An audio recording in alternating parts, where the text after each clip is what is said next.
कंचना यादव कि जो 53% का वोट चंक है नीतीश कुमार का, ये आरजेडी के पास नहीं गया, ये बीजेपी के पास जाता दिखाई देगा ना। बीजेपी के लिए तो विन विन है, क्योंकि चोर दरवाजे से आई है। नीतीश कुमार जी को कह देना चाहिए था, क्योंकि हमारी जो भी मजबूरियां हैं, सेहत का इशू है, जो भी इशूज है, हम पोस्टर बॉय नहीं बनेंगे। ये तो आरजेडी ने पूरे इलेक्शन कैंपेन में कहा नीतीश कुमार खटारा बस चला रहे हैं। कंचना, ये आपका दर्द ये है कि आप रह गए 25 सीटों पर 243 सीटों में, और वो सारा दरअसल कंसोलिडेट हो गया बीजेपी और जेडीयू के साथ। ये दिक्कत ज्यादा है ना। कौन से नंबर पे आते थे सम्राट चौधरी जी एज मुख्यमंत्री? नंबर 1 पर जो थे उन्होंने प्रस्तावित किया। कंचना, सम्राट चौधरी को जेडीयू मुख्यमंत्री बनवा ले गई। इसका कारण नरेंद्र मोदी है। मुख्यमंत्री के चेहरे के तौर पर तेजस्वी जी सबसे आगे हुआ करते थे रेस में। तेरा तो गेम बजाना पड़ेगा। इस बीच नोएडा हिंसा से जुड़ी बड़ी खबर आ रही है। एफआईआर में आरजेडी की प्रवक्ता कंचन यादव और प्रियंका भारती पर गंभीर आरोप लगाए गए हैं। आरजेडी प्रवक्ता प्रियंका भारती और कंचना यादव के खिलाफ केस दर्ज हुआ है। दोनों पर फर्जी वीडियो फैलाने का आरोप लगा है। और किया गया है, एक और एफआईआर दर्ज कर ली गई है। नोएडा हिंसा में आरजेडी प्रवक्ताओं के खिलाफ भी केस दर्ज कर लिया गया है। कंचना यादव और प्रियंका भारती पर केस दर्ज कर लिया गया है। नोएडा का बताकर गलत वीडियो इन लोगों ने शेयर किया था। मेरा मुंह तो निकल गई, मेरी जबान टूट गई यार। करना परेशान हो गए हम लोग 2.5 साल से, ये भी परेशान हो गए, हम भी परेशान हो गए, करो फिर। चलो भाई। गिरिराज सिंह हिंदू स्वाभिमान यात्रा निकालते दिखाई दिए। सबसे बड़े चेहरे हैं बिहार बीजेपी के।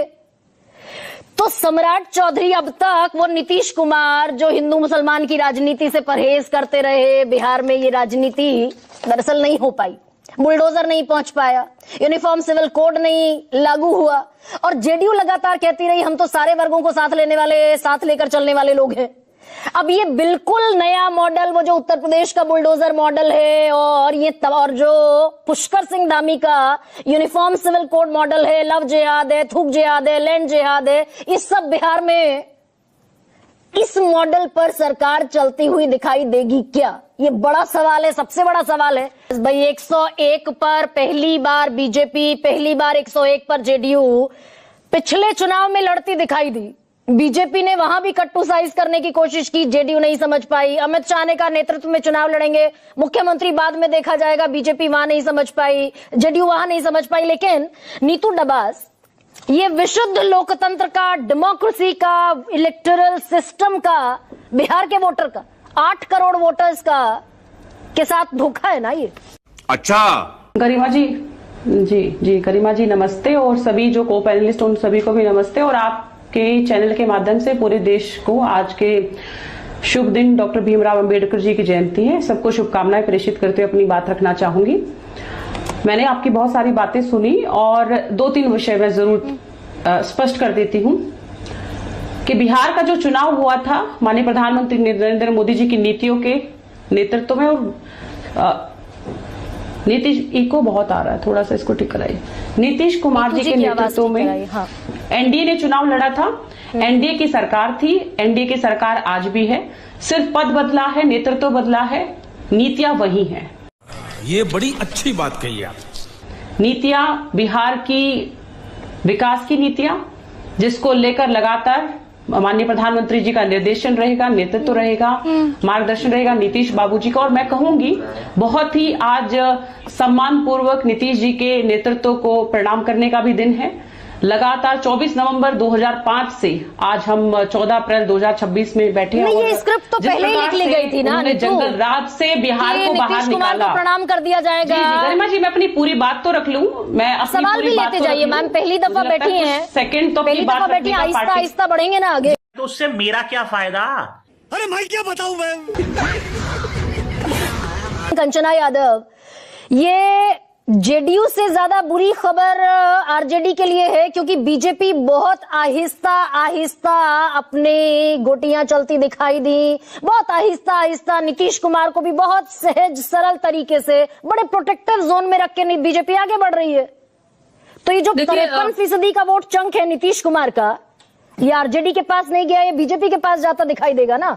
इसका कारण नरेंद्र मोदी है। गरिमा जी, अगर किसी के लिए बुरी खबर है तो हमारे लिए नहीं है, वो जदयू के लिए भी नहीं हो सकता है जैसा ये दावा कर रहे हैं, और बीजेपी के लिए तो विन विन है, क्योंकि चोर दरवाजे से आई है। यह अगर बुरी खबर किसी के लिए है तो यह बिहार की जनता के लिए है। नादान यहाँ पर कोई नहीं बैठा है। अगर नीतीश कुमार जी अपनी स्वेच्छा से मुख्यमंत्री का पद छोड़े, अगर नीतीश कुमार जी अपनी स्वेच्छा से नहीं छोड़े, भारतीय जनता पार्टी ने उन्हें हटाया, जैसे महाराष्ट्र कांड उसने किया, दोनों ही बिहार की जनता के साथ छल और धोखा है।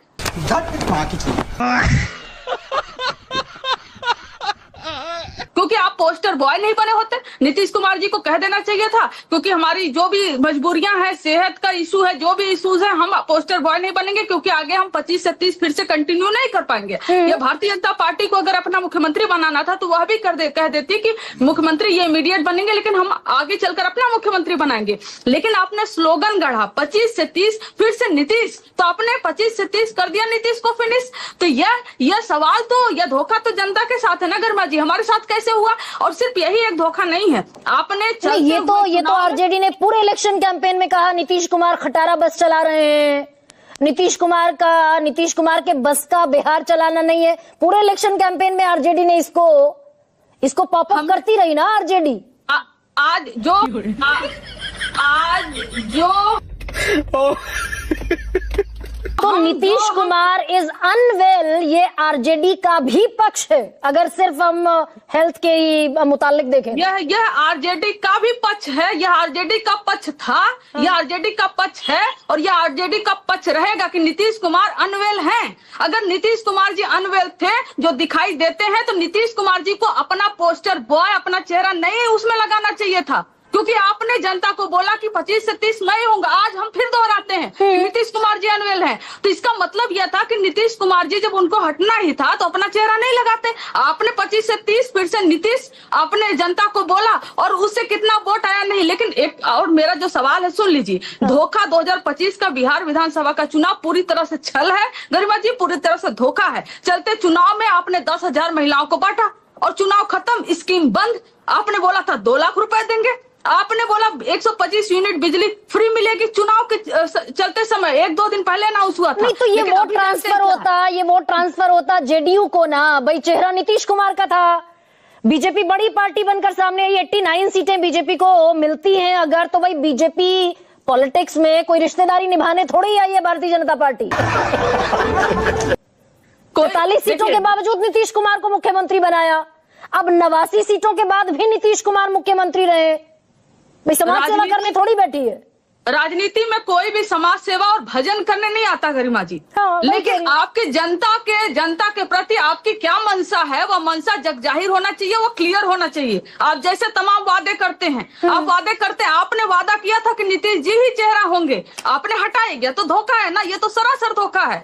तो अगर नीतीश जी को अगर इतना ही अपने स्वेच्छा से अपना कोई उत्तराधिकारी बनाना था, उनको जदयू से कोई नेता दिखाई नहीं दिया था जिसका नाम भी वो प्रपोज कर सके। क्या आपने सुना कि जदयू से दूसरा कोई नेता जिसका नाम प्रपोज किया गया हो?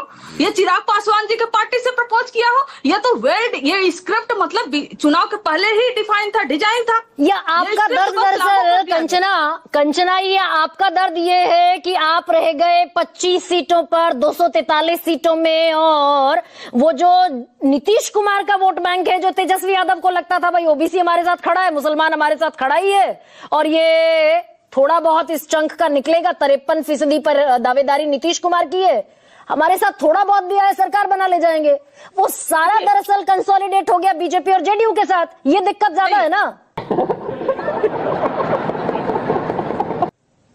ऐसे अगर कह देंगे कि अभी कोई चुनाव हुआ और आपको जाते हुए वोट वो दिखाई दिया, अगर सम्राट चौधरी जी को मुख्यमंत्री बना दिए हैं तो आप लोग भी सर्वे का डेटा दिखाते ही थे। कौन से नंबर पे आते थे सम्राट चौधरी जी एज ए मुख्यमंत्री? जिनकी चॉइस मुख्यमंत्री के रूप में जो चॉइसेस हुआ करती थी उसमें 4-5वें नंबर पे आते थे वो। चिराग पासवान जी के बाद भी, प्रशांत किशोर जी के बाद भी उनका नंबर आता था, आप उनको चेहरा बना देते। नंबर 1 पर जो थे उन्होंने प्रस्तावित किया कंचना।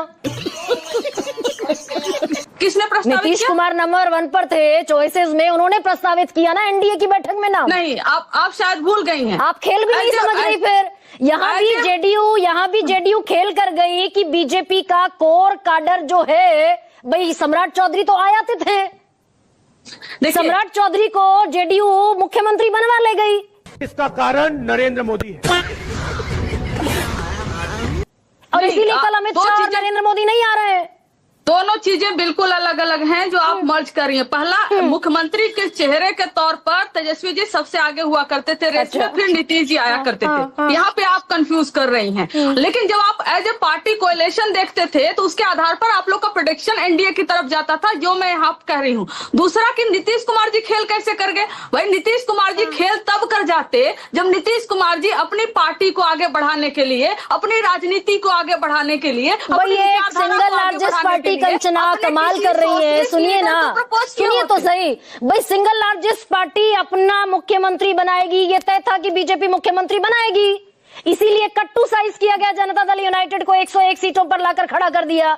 अब उस अपने मुख्यमंत्री में दो चॉइसेस नीतीश कुमार के पास थी, या तो उनका अपना कैडर कोई मुख्यमंत्री बन जाता बीजेपी का, या फिर आयातित कैडर को मुख्यमंत्री बनाकर थोड़ा सा एक सॉफ्टनेस ले आती निशांत कुमार के लिए नीतीश कुमार।